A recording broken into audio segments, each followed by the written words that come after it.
Major free agency update. Juan Soto could be headed to the Dodgers when the season is done, when the playoffs are done for the New York Yankees. World Series champions to be, maybe. We'll dive into it right here on Yankees Digest, bring you all things New York Yankees. But before we do that, you know what time it is. Hit that subscribe button. Hit that subscribe button. Closing in on 2,000 subscribers.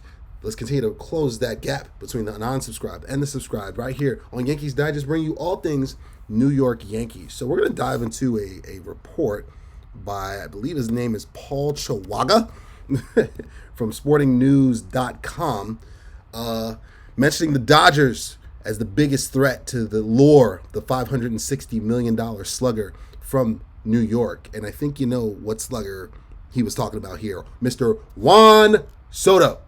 Gonna say his name once again. You know his intro. Juan Soto. Dodgers are going to be in the Juan Soto sweepstakes. There's no question about it. This is what the Dodgers do. You know, we're going to dive into some quotes from a number of different outlets and prominent writers who are saying the same thing, that, listen, yes, the Yankees will absolutely get the first crack at re-signing Juan Soto and keeping him in pinstripes for the remainder of his career. And the Mets, you know, they're going to bust out a big old check to bring him over to the Queen side of New York and get him with the Mets for the majority and pretty much the entirety of his major league career. But the Dodgers, do not sleep on the Dodgers. They are snipers in the weeds, waiting to try to poach Mr. Juan Soto and bring him over to that Dodger blue on the West Coast to join Ohtani and Betts and Freddie Freeman and Teoscar Hernandez and Yamamoto and Glasnow and Kershaw. You name it, they're there. You know what I mean? Gang's all here. I call the Dodgers Yankees Light or Yankees West. You know, they just buy everybody. You know, so let's dive into some of these reports and some of these quotes. Shout out to John Heyman, prominent Yankee writer for the New York Post, I believe.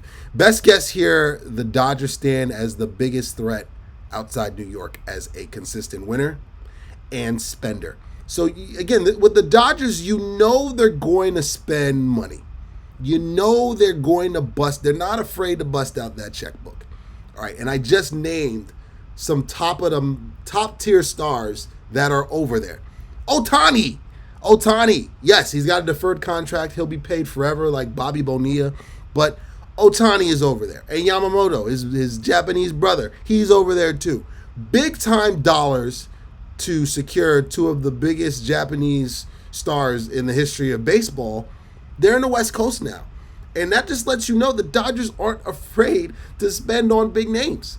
You know, they somehow poached Mookie Betts from the Red Sox. Love that move. You know what I mean? This is what the Dodgers do.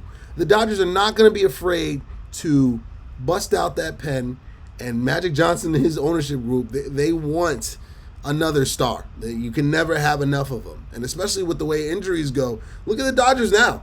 You know, they are ravaged by injury, particularly in their starting rotation with the postseason right around the corner. We're about a week, maybe 2 weeks away from the opening rounds, the wild card rounds, getting started. You know, I mean, October baseball is here. And what better way just projecting forward to continue to fortify your army of stars by just adding another one. There's no salary cap in baseball. There's a luxury tax, but clearly the Dodgers don't care about that. And they're going to be a threat. They're absolutely going to be a threat to land Soto. So let's go to another quote. The Athletics, Tim Britton, he basically projected what Soto's contract is going to look like. 14 years, 560 million smackaroos. Woo! That's a lot of scuttle. All right, it feels like a Sopranos episode. That's a lot of coin. That's a lot of chicken, as they would say, where I grew up in East Orange, New Jersey. Woo, that's a lot. And that very well might just be the floor. I honestly think that the contract for Soto is going to be in the $600 million range. You know what I mean? 700 might be a stretch, but don't be shocked if it's 600. If it's something ridiculous like 15 years, $650 million. You know, because you're talking about a once in a generation star that hasn't even entered his prime yet. He's on 41 home runs, over 100 ribbies. He plays every day, very rarely misses a game. He hates missing games. He loves playing baseball. He loves being in the lineup, playing over 100 games every year. And again, the bright lights, in the words of Ric Flair, he lives for that. That's why as a Yankee fan, we're over the moon. We cannot wait for postseason baseball to begin because you know Soto's going to show up. You know Judge is going to show up. It's just about everybody else. But Juan Soto was born for the bright lights. You know, that is a very, very confident Dominican man right there. You know what I mean? And again, that's the floor. I believe this is just the floor. That's the projection by Tim Britton, but no, that's the floor. The contract, just keep going. Keep going. The price of the brick just went up, in the words of Marlowe from The Wire. Soto's contract's going to be bigger than that. Mark my words. But let's keep it going with the quotes. Shout out to Anthony DeComo from MLB.com. You don't hear as much buzz about them as the Yankees and Mets regarding Soto, but they're the Dodgers. This is what they do, acquiring big name stars. As we mentioned earlier, you know what I mean? Somebody just hit the nail right on the head. This is what the Dodgers do. The Dodgers want to create an all-star team. That's their strategy. They want to create an all-star team, and they want to lock them up to long-term deals. And once they get older and they're bad contracts when they're in their late 30s, early 40s, yeah, we'll take care of it then. You know, then we'll do it all over again with the next young star or star just entering his prime. That's their formula. All the Dodgers do is what the Yankees used to do. You know, the Yankees this used to be their formula. And then after winning the World Series in 2009, and then toward the end of 2013 and 2014 and 15, they realized everyone's old. Everyone's old and we stink and we can't compete anymore because we didn't develop anybody. We stopped using homegrown talent and we just started taking everybody else's talent. And yeah, this very well might work for the Dodgers. You know, they have a World Series, especially during the COVID year. We'll see about this year. What is the result of all this big spending? But this is their strategy. The Yankees' old model is their strategy. We're gonna just sign everybody that we can. We're gonna offer the most money. We're gonna offer the most years. And when they're old and it's a bad contract, we'll address that then. You know, Ohtani signed until he's 50. You know what I mean? Yamamoto signed until he's 50. Like, Freddie Freeman pretty much is 50. He's signed until, like, all these guys. Mookie Betts is signed until he's 48. Like, you see what I'm saying? Like, these guys are with the Dodgers for the remainder, really, of their careers, especially their prime years, you know, and then it becomes a bad contract. But that's the strategy, and that's how the Dodgers want to go about it. I'm glad the Yankees don't go that route, particularly. They're picking their spots.